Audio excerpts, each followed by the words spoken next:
Olá, aqui é Ana Coy para a leitura da Bíblia 365. Hoje é o dia 13 de janeiro, dia 13. A nossa leitura se divide em 4 partes: Antigo Testamento, Novo Testamento, Salmos e Provérbios.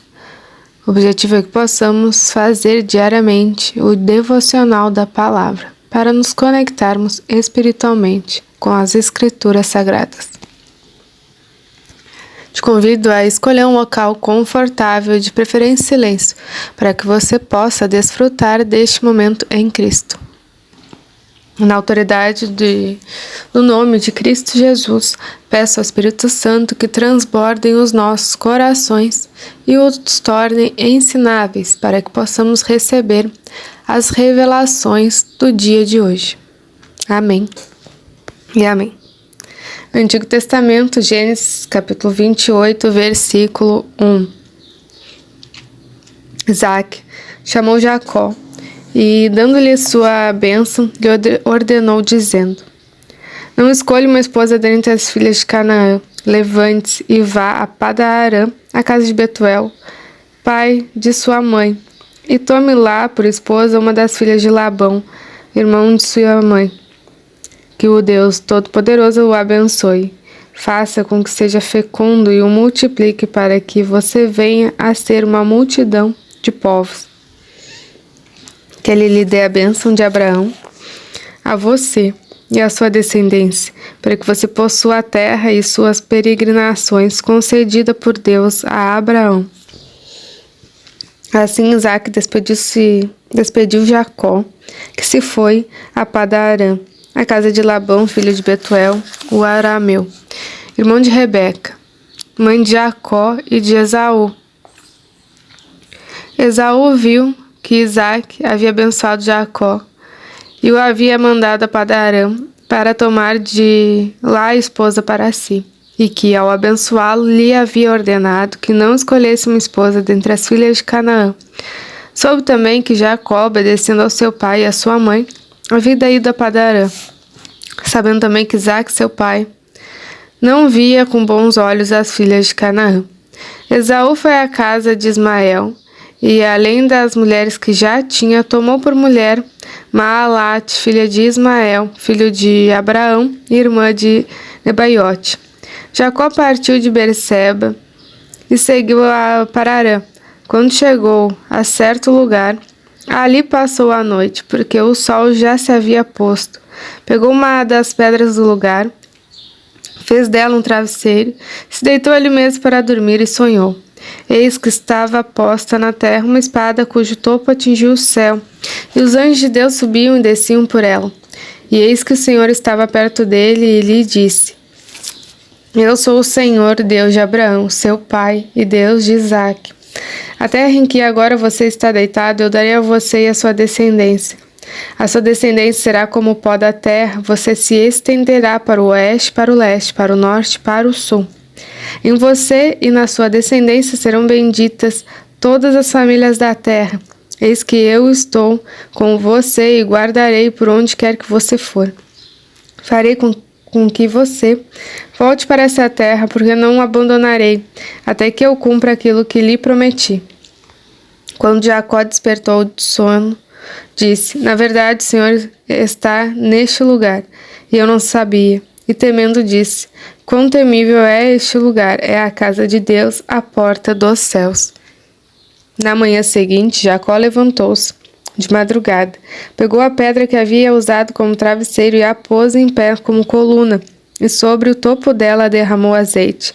E ao lugar, cidade de que antes se chamava Luz, deu o nome de Betel. Jacó fez também um voto dizendo: Se Deus for comigo e me guardar nessa jornada que empreendo, e me der pão para comer e roupa para vestir, de maneira que eu volte em paz para a casa de meu pai, então o Senhor será o meu Deus, e a pedra que pus como coluna será a casa de Deus, e que tudo que me concederes, certamente te darei o dízimo. Jacó se pôs a caminho e foi à terra do povo do Oriente. Olhou e eis um poço no campo, e 3 rebanhos de ovelhas deitados junto dele, porque daquele poço davam de beber aos rebanhos. e havia uma grande pedra que tapava a boca do poço. Ajuntavam-se ali todos os rebanhos, os pastores removiam a pedra da boca do poço, davam de beber às ovelhas e tornavam a colocá-la no seu devido lugar. Jacó perguntou aos pastores: De onde são vocês, meus irmãos? Responderam: Somos de Harã. Perguntou-lhes: Vocês conhecem Labão, filho de Naor? Responderam: Reconhecemos. Jacó perguntou ainda: Ele vai bem? Eles responderam: Sim, vai bem. Olhe, Raquel, a filha deles, vem vindo aí com as ovelhas. Então Jacó disse: É ainda pleno dia, não é tempo de recolher os rebanhos. Deem de beber as ovelhas e vão apacentá-las. Mas eles responderam: Não podemos. Enquanto não se ajuntarem todos os rebanhos, seja removida a pedra da boca do poço e demos de beber as ovelhas. Enquanto ainda falava, chegou Raquel com as ovelhas de seu pai, porque era pastora. Quando Jacó viu Raquel, filha de Labão, irmã de sua mãe, as ovelhas de Labão aproximou-se. Removeu a pedra da boca do poço e deu de beber ao rebanho de Labão, irmão de sua irmã. Feito isso, Jacó beijou Raquel e, erguendo a voz, chorou. Então Jacó contou a Raquel que ele era parente de seu pai, pois era filho de Rebeca. Ela correu e comunicou a seu pai. Quando Labão ouviu as notícias a respeito de Jacó, filho de sua irmã, correu ao encontro dele, abraçou-o, beijou e o levou para casa. E Jacó contou a Labão tudo o que havia acontecido. Então Labão disse: De fato, você é meu osso e minha carne. Jacó ficou na casa de Labão durante um mês. Depois Labão disse a Jacó: Será que você vai trabalhar de graça só por ser meu parente? Diga-me qual deve ser o seu salário. Ora, Labão tinha 2 filhas, Lia, a mais velha, e Raquel, a mais nova. Lia tinha uns olhos sem brilho, porém Raquel era bonita e formosa. Como Jacó amava Raquel, disse a Labão: Trabalharei para o Senhor durante 7 anos para poder casar com Raquel, sua filha mais nova. Labão respondeu: É melhor dá-la a você do que a outro homem. Fique aqui comigo. Assim, por amor a Raquel, Jacó trabalhou durante 7 anos, e esses anos lhe pareceram como poucos dias, pelo muito que a amava. Então ele disse a Labão: Dê-me a minha mulher, pois já venceu o prazo, para que eu case com ela. Assim Labão reuniu todos os homens do lugar e deu um banquete. À noite ele trouxe Lia, sua filha, e entregou a Jacó. E eles tiveram relações. Labão tinha dado sua serva Zilpa para que fosse serva de Lia, sua filha. Ao amanhecer, Jacó viu que era Lia.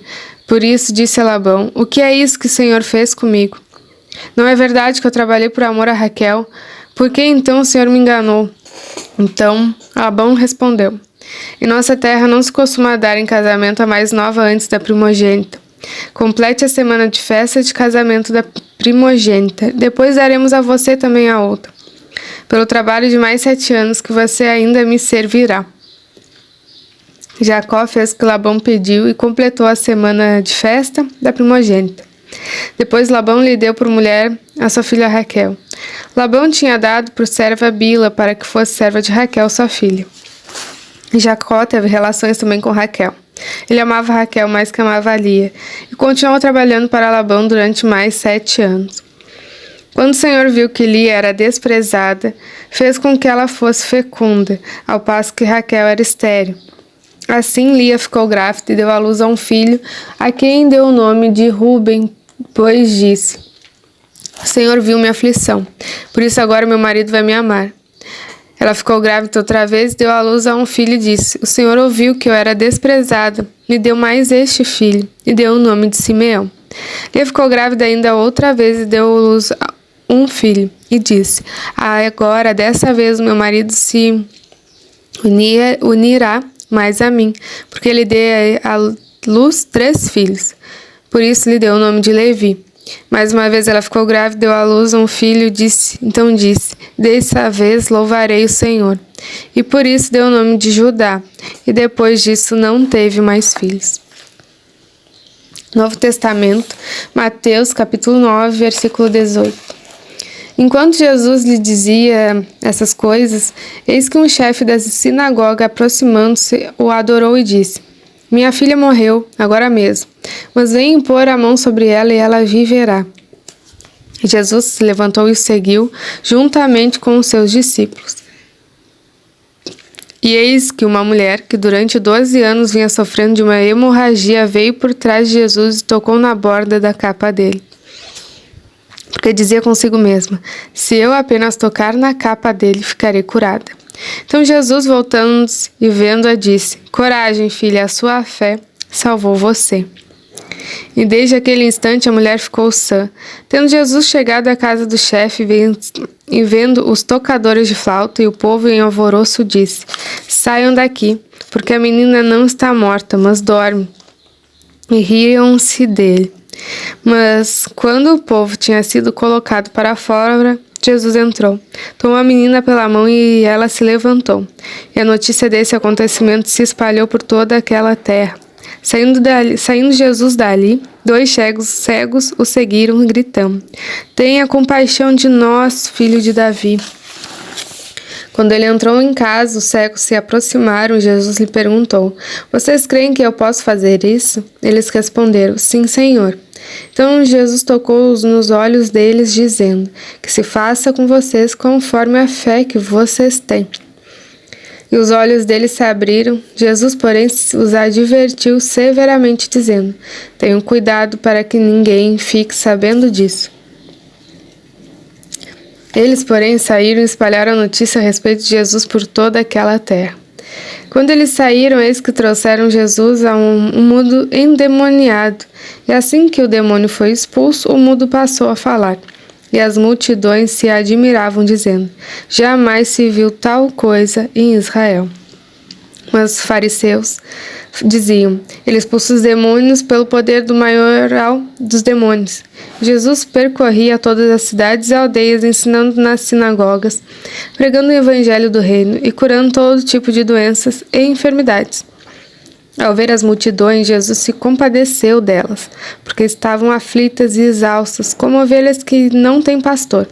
Então Jesus disse aos seus discípulos: a seara é grande, mas os trabalhadores são poucos. Por isso peçam ao Senhor da seara que mande trabalhadores para a sua seara. Salmos 11, do 1 ao 7, ao mestre de canto, Salmo de Davi. Ao mestre de canto, Salmo de Davi. No Senhor me refugio.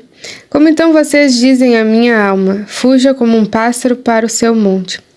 Porque eis aí os ímpios, armando seus arcos, colocam a flecha na corda, para as escondidas dispararem contra os retos de coração. Ora, se forem destruídos os fundamentos, que poderá fazer o justo? O Senhor está no seu santo templo. Nos céus o Senhor tem o seu trono e os seus olhos estão atentos. As suas pálpebras sondam os filhos dos homens. O Senhor põe à prova o justo e o ímpio, mas ele abomina o que ama a violência. Fará chover sobre os perversos brasas de fogo e enxofre. O vento abrasador será a parte do cálice deles. Para os seres justos, o Senhor ama a justiça, os retos lhe contemplarão a face. Provérbios, capítulo 3, 11 e 12. Meu filho, não rejeite a disciplina do Senhor, nem se aborreça com a sua repreensão, porque o Senhor repreende a quem ama, assim como um pai repreende o filho a quem quer bem. Muito grata por compartilhar este momento em Cristo. Compartilhe esse vídeo com os irmãos e as irmãs que você se lembrou durante a leitura. Lembre-se de se inscrever no canal para receber as atualizações diárias. Tenha um extraordinário dia e até amanhã.